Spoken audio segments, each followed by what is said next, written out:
Yelhoumee Singna Laan AC Ngamduna Meetop khudingmak maram damda Halhankhraba matungda Mahousagum nungshi chanana Leiminnaba Ngamgani haina Lamlai AC MLA Kh Ibomcha phongdorakli ngasi Saungbunggi Biramangol College Hangbar Relief Camp da pangthokpa poinu IDPs Livelihood Center amsung Sayon IDPs Livelihood Center Sajiwa Sangabagi Thorunga Mari Leimina Wafumasi Mahakna Phongdokibane Poinu Enterprises amasung Sayon House na Sinduna Pangthokiba Thorun Maduda MLA Kh Ibomcha Makatana Hai Lamdamasigi Mahousagi Punsida Hanjilaknaba Honabada Aikoi khudingmakna amatta oina lepminaduna amana amada mateng pangnabagi tangai Fadabalay Madugi Mahuta amana amada tainaduna Leibanadi Irang asi Warushin Purapangamloy ngasi Aikoina Khang liba awaba si apunba saktam kai naba Manipur ama tungge mirolda sinaram nabagidamaktani Laan ase aikoina soiduna mai pakani hainasu mahana makata ki tharmadugi sarugam oina IDP singgi senthok lambi Leiminnaba hanigi chief minister Nongtobam Birena hodaramba khongthang singgi sarugam oina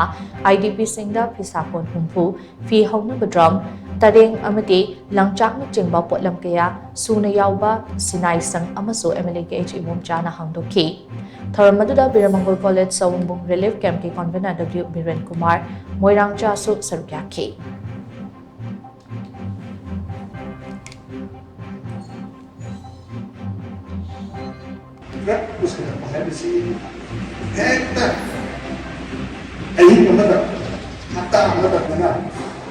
Ini pusat payung cahapan kuntas masih ada semua kayak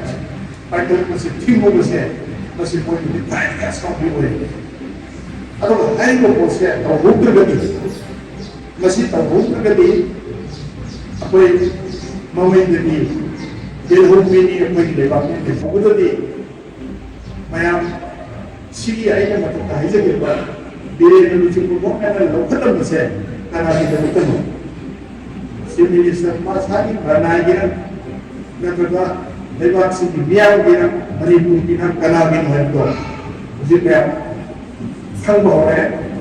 maka sini pergi isu masa terusnya